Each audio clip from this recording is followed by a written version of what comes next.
For decades, Saudi Arabia and the UAE have stood as the twin pillars of power in the Arabian Gulf, projecting unity and stability. Their alliance was built on shared monarchic rule, conservative Islamic traditions, and immense oil wealth. Together, they countered regional threats, especially Iran, and worked to limit the influence of political Islamists like the Muslim Brotherhood. As dominant forces in OPEC+, they steered global oil prices and shaped energy markets.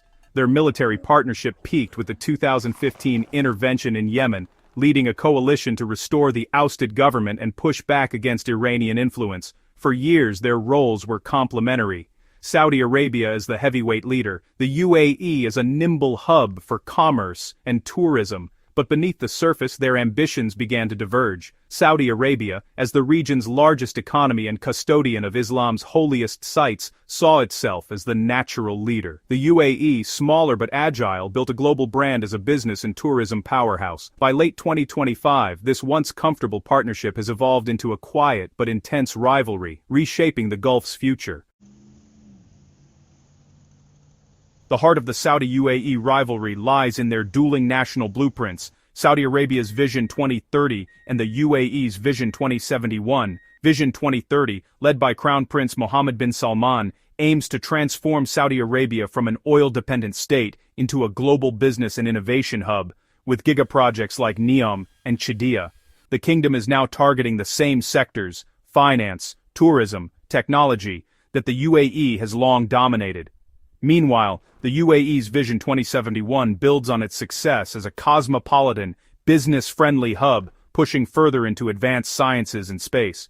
What was once complementary is now direct competition. Saudi Arabia is building its own gateway to the region, challenging the UAE's dominance. Both nations are vying for the same international investment, talent, and prestige. Their national dreams are now on a collision course, fueling a new era of Gulf competition. The rivalry burst into the open when Saudi Arabia announced that, starting in 2024, international companies must move their regional headquarters to Riyadh or lose government contracts. This Project HQ was a direct challenge to Dubai's status as the region's corporate capital. The competition extends to stock markets. Saudi Arabia's Tadawul is aggressively courting IPOs, aiming to surpass Dubai and Abu Dhabi as the region's financial center. The UAE's brand as a cosmopolitan oasis is now being matched by Saudi Arabia's rapid social liberalization and investment in entertainment and lifestyle. Both nations are pouring resources into mega projects, each hoping to become the top destination for global business. NEOM and the UAE's innovation districts are locked in a battle for the world's brightest minds. This is about more than money. It's about prestige and setting the region's economic agenda. The Gulf's future is being shaped by this high-stakes race. The economic rivalry is mirrored by growing foreign policy fractures, most visibly in Yemen. Once close allies, Saudi Arabia and the UAE now back opposing factions. Riyadh supports the Yemeni government, while Abu Dhabi backs the secessionist Southern Transitional Council. Their proxies clash in key regions like Hadramaut, turning Yemen into a battleground for Gulf influence. Beyond Yemen, their diplomatic paths have diverged over Israel. The UAE normalized relations with Israel in 2020, positioning itself as a regional peacemaker and economic innovator. Saudi Arabia, constrained by its religious and political leadership, has moved cautiously, tying normalization to Palestinian statehood. Both nations compete for influence in the Horn of Africa and along the Red Sea, building ports and military bases to secure vital trade routes. Each deal and alliance is part of a larger geopolitical chess game. What began as unity has become a web of competing interests. The Gulf's new reality is one of quiet strategic rivalry. Saudi Arabia and the UAE once led OPEC+ in lockstep, managing oil markets and stabilizing prices, but the UAE's push to increase its production capacity has sparked open disputes over quotas, challenging Saudi Arabia's traditional leadership. The Emirates want to maximize revenue and market share, while Riyadh prioritizes price stability to fund its Vision 2030 projects. This tension erupted in public disagreements, with the UAE demanding a higher production baseline.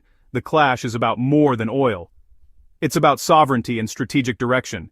Abu Dhabi's assertiveness signals a desire for greater independence within OPEC+, Each meeting is now a negotiation of power, not just production. The era of automatic alignment is over. National interests now drive the agenda.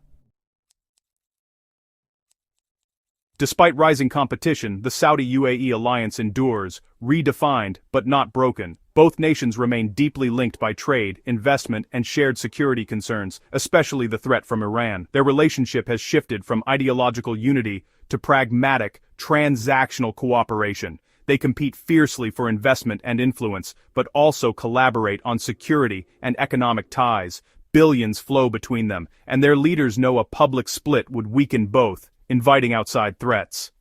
The rivalry is accelerating change across the Gulf, forcing both to innovate and liberalize. But it also brings risks. Proxy conflicts and economic uncertainty could destabilize the region. The Saudi-UAE dynamic is now a microcosm of the new Middle East, defined by ambition, negotiation, and shifting power.